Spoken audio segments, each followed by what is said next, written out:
Okay, Opendoor's Q2 is in. Tyler, let's break down the numbers. Yeah, so homes sold came in at 10,482. Homes purchased were 14,135. Revenue was 4.2 billion, which was up over 250% year over year. And then gross profit was nearly 500 million for an adjusted gross profit margin of 13.2%, which is only 20 basis points shy of absolute best numbers since they've been a public company. And then what was actually the best was contribution profit. Contribution profit of 422 million was a record actually for the company. Speak a little bit about why these past 3 months have been a little bit weird compared to what we were actually looking towards. Yeah, so Opendoor management, at least at the end of Q1, mentioned that they do expect a housing downturn for the market. And so as a result, they became pretty conservative with their offers and their acquired inventory in Q1. And that sort of manifested as higher than expected, super normal profits for Q2. And so, that's really what drove such powerful volume, gross margin expansion in Q2, especially relative to their peers, OfferPad and Redfin. So as for Wall Street's prediction on Opendoor, how does Datadoor compare to them? Yeah, so I think Wall Street was a little surprised at how many homes Opendoor actually purchased in the quarter. Home purchases are really tough to track, and so I don't blame them. There are difficulties with that, but home purchases, Opendoor ended up purchasing 3,500 more homes than they sold in the quarter, and I think that sort of came to a shock to a lot of the Wall Street analysts. We were 2.7% off in our estimate for homes purchased for the quarter. So we were pretty much right on.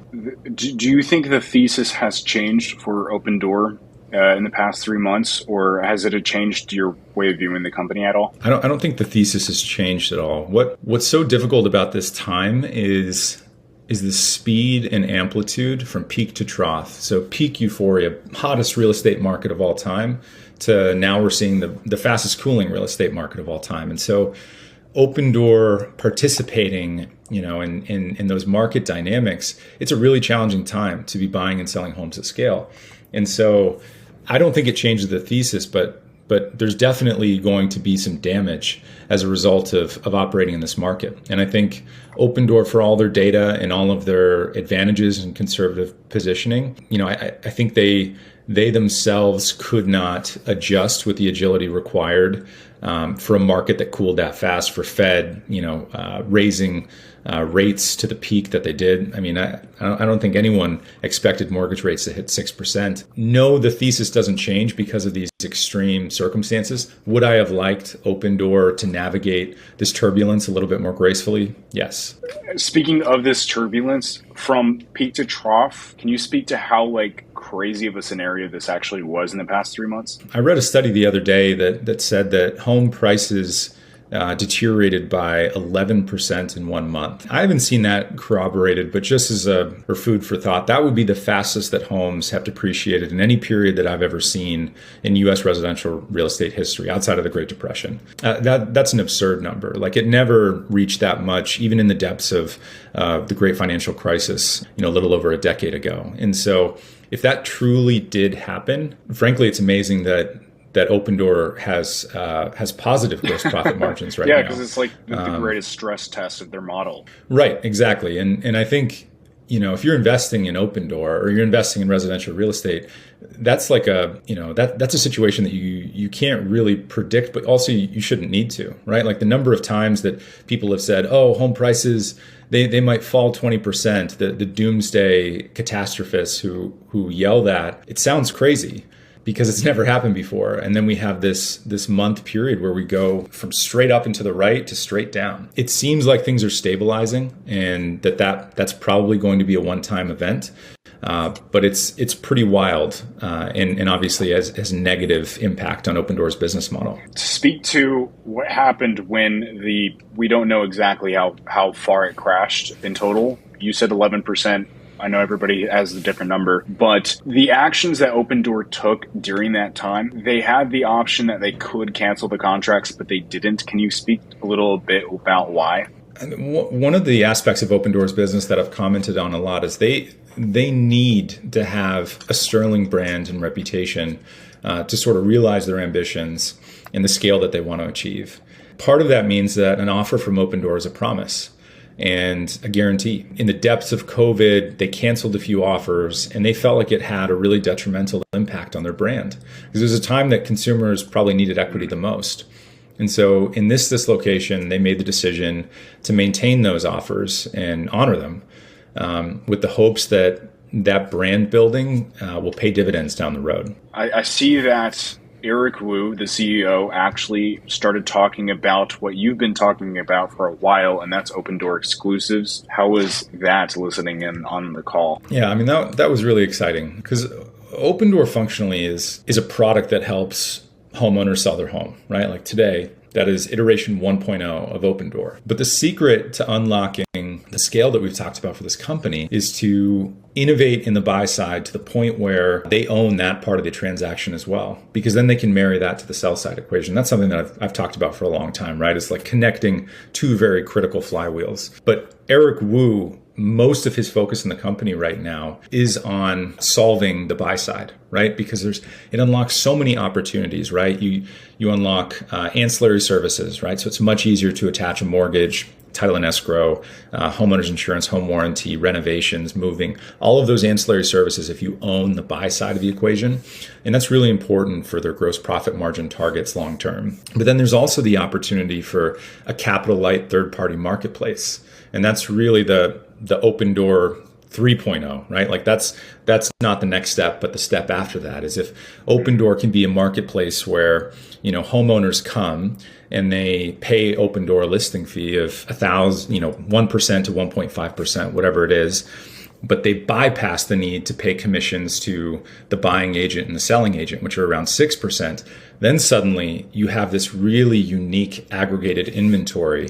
And once demand follows that, I mean, that's the next big tech company, and that's Opendoor. Datadoor actually measures the exclusives side of Opendoor. Did we get any information from Eric Wu or the company? Yeah, so they didn't release any data on like the actual performance of exclusives, but we feel really confident about our accuracy for our exclusives product. Or you think that next quarter they will, since they just started advertising it? I don't think so, actually, because they don't break out much more mature businesses such as title and escrow. They've only done that one time where they said, in all of 2021, this is the total number of title and escrow products that we've attached.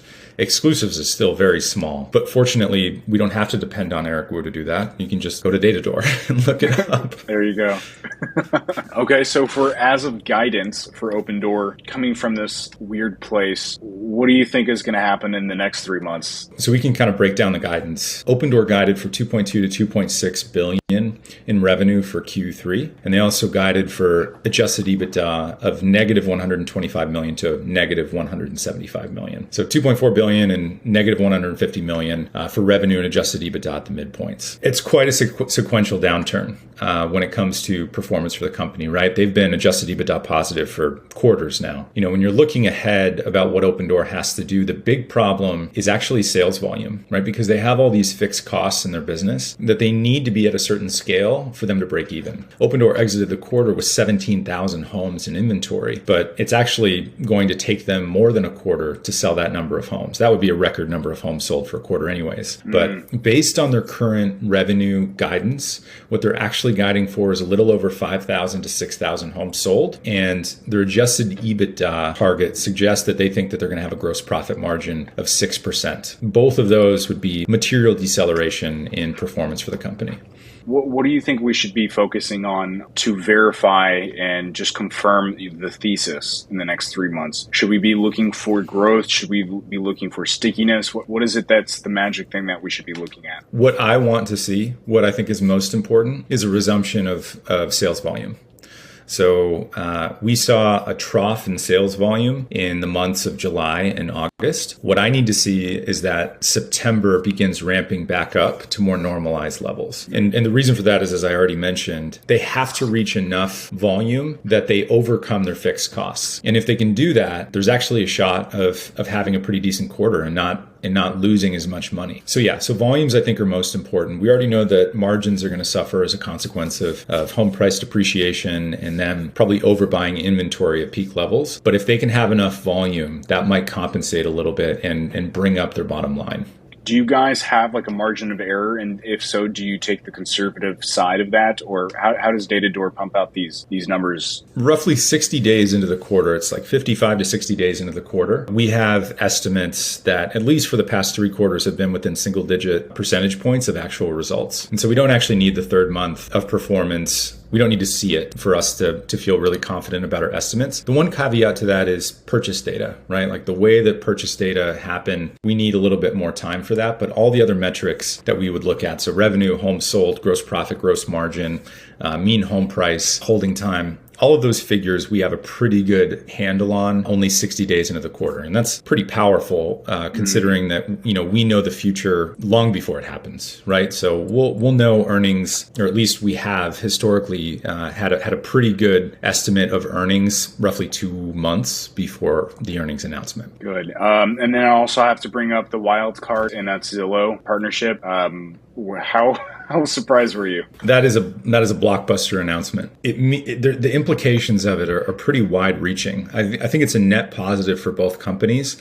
but it's really a joining of 2 behemoths in the space, right? Like Zillow is the most iconic, largest real estate platform in the world, without any question, multiples larger than anything close. And Opendoor is also multiples larger than the next closest iBuyer. And so the merging of these 2, despite them historically having actually a pretty decent competition, is fascinating. 8 months ago, 9 months ago, Zillow lost $880 million in the iBuying space, and now they're partnering up with Opendoor. How is this partnering? Is this like all web-based? Am I going to get like notifications if I sign up for Zillow about Opendoor? Do you know how this is going to work? So the real partnership here is that Zillow is allowing homeowners to get an offer from Opendoor through the Zillow platform. And so what that means is that it adds more eyeballs for Opendoor's purchase business, right? So their flagship product, sell to Opendoor, that's where Opendoor is going to get a lot more consumers to their funnel. So it's not going to help Opendoor with sales volumes, like the resale side or having consumers buy from Opendoor. That's completely separate to this. It should decrease Opendoor's CAC to acquire customers who want to sell their house to Opendoor. So, and I do know that like Opendoor has their own reserves of cash that they fire out to buy these homes. I guess since you have a bigger top of funnel with the Zillow partnership, does that mean that the algorithm has a better choice of houses it can choose from? Maybe the quality goes up in the next 3 quarters? How do you mean? So I assume that Opendoor buys homes based on its like cash reserves and then of course the debt. So it can't just buy every home. It has to be picky. And when you have to be picky, you only have an amount of homes to pick from. But I guess this Zillow partnership will open up the top of funnel, giving them more access to more numbers of homes to choose from. So hopefully they can be pickier is what I'm trying to say. I think that's a really interesting idea. And that actually resonates with me. I think if Opendoor is constrained by the number of homes that it can give offers to, and suddenly now with a Zillow partnership, it has access to 10x the number of customers, maybe they can be pickier about the total number and yet still have higher volumes. That's actually a great idea. Yeah, Opendoor could be pickier about which homes they end up buying because they have a huge pool to choose from. So scale 1 to 10, this Zillow partnership, how crazy awesome is this, or where does this fall on the spectrum of good news for Opendoor? Yeah, I think it's good news for both companies. Zillow is going to benefit because they're going to take a cut from every home sale that they sort of refer. And then also it gets Zillow back into the sell side of the equation, right? Zillow left the sell side equation and they know that they have to get back into it. And so this is a really capital light way of doing that. The customers that get an offer from Opendoor through the Zillow platform, Zillow is going to try to get in front of that consumer when they buy their next home. And so it's this really interesting way of if you can't beat them, join them, but it does work out for Zillow. The other thing, Zillow structured this deal so that they can buy a large number of Opendoor shares, prices between $15 and $30 over the next 5 years. And so what that means is if Opendoor stock goes above $30,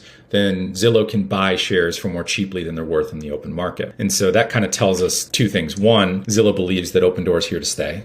and they're investing in that opportunity. But two, that Zillow thinks that Opendoor should be valued a lot higher than it is today, right? $30 is 7x, a little bit less from today's prices. And so, if that happens over the next 5 years, that's a pretty good investment. I love the fact that we're talking about that Zillow can value Opendoor accurately, but not homes. So I guess your opinion has changed of Zillow in the recent 8 months. Yeah, I think I think, and this is probably shared with a lot of people either at Opendoor or ex-Opendoor employees, when you dominate a niche area that you created and you invented, and a company that you look up to that sort of was a pioneer for the prop tech space in a different industry, doing something different.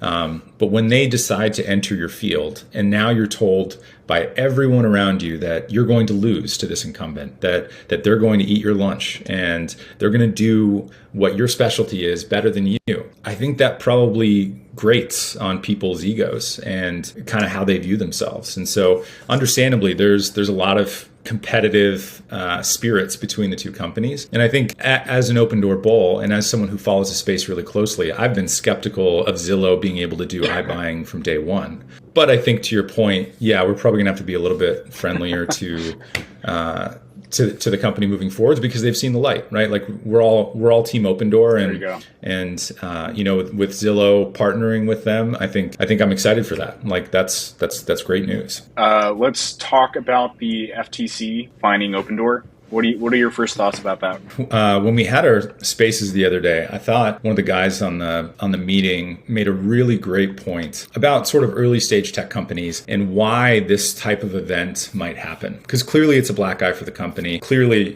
62 million is a material sum of money. And I'm sure if you follow the company at all, you've seen some real estate professional posting that Opendoor is being deceptive all over social media. And the basics of it is that the FTC accused Opendoor not being honest about the economics of their offers, of over-promising and under-delivering when it came to the actual value that Opendoor was providing homeowners.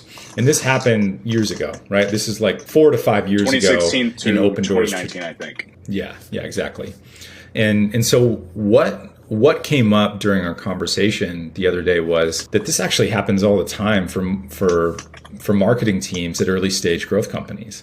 Is their growth at all costs, right? Like they're being paid based on click-through rates, based on conversions, et cetera. And so they're just trying to close sales. And that can sometimes result in marketing tactics that are going to be looked down on by regulatory agencies. And so as a company matures in their life cycle and they kind of get to the point where they have legal counsel and compliance and all these important functions that begin to look rather from the core of the business to actually how we're selling things, it's like, oh, we can't actually do this. We can't say these things. For a company that's buying and selling American homes, I think the FTC decided that they needed to bring the hammer down and hard and make an example of the largest player in the space. While I hate to see it, and you never want to be under the microscope with regulators, I think it's understandable why it happened. And it seems like Opendoor has taken important steps to avoid such a thing from happening again. They recently hired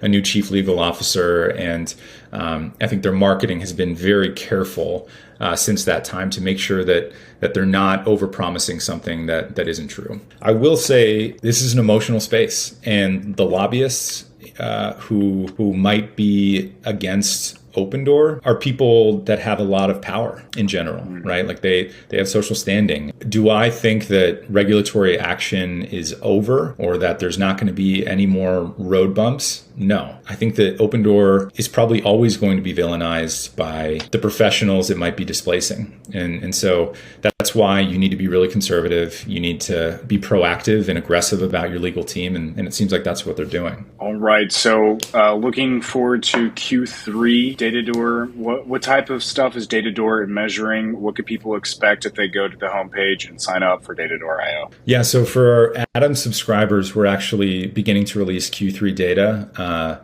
Monday, so August 8th.